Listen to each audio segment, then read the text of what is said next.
शाम का समय था। जब रवि अपने घर की छत पर बैठा आसमान को निहार रहा था, अचानक उसकी नजर एक खूबसूरत कबूतर पर पड़ी जो छत पर आकर बैठ गया। रवि ने उसे ध्यान से देखा। उसके पैर में एक छोटा सा पर्चा बंधा हुआ था। रवि ने उत्सुकता से पर्चा निकाला और पढ़ने लगा। उसमें लिखा था, अगर तुम इस संदेश को पढ़ रहे हो तो जान लो कि मैं एक खतरे में हूँ, मेरी मदद करो। रवि के दिल की धड़कन तेज हो गई। उसने तुरंत निर्णय लिया कि वह इस रहस्यमयी संदेश का पता लगाएगा।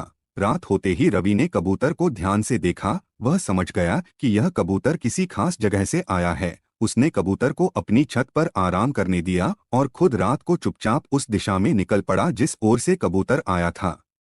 कुछ दूर चलने के बाद रवि एक पुरानी हवेली के पास पहुंचा। हवेली बहुत ही सुनसान और डरावनी थी। वहां एक हल्की सी रोशनी जल रही थी। रवि ने साहस जुटाकर हवेली के अंदर प्रवेश किया। हवेली के अंदर जाकर रवि को किसी की आवाज सुनाई दी। उसने चुपचाप आगे बढ़कर देखा। एक आदमी एक औरत को बंधक बनाकर रख रहा था।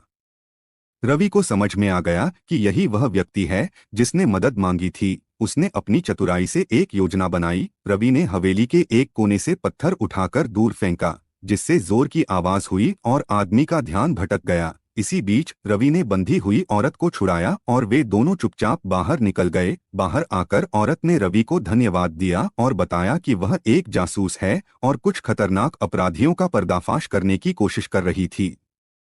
तभी वह फंस गई। रवि ने उसे सुरक्षित घर पहुंचाया और कबूतर की बहादुरी को सलाम किया। इस घटना के बाद रवि की जिंदगी में बड़ा बदलाव आया। उसने निर्णय लिया कि वह भी जासूस बनेगा और लोगों की मदद करेगा। उस कबूतर की वापसी ने न केवल एक जिंदगी बचाई बल्कि रवि की जिंदगी भी बदल दी। दोस्तों, ऐसे ही और वीडियोस के लिए हमारे चैनल विवेक एआई स्टोरीज को सब्सक्राइब करें।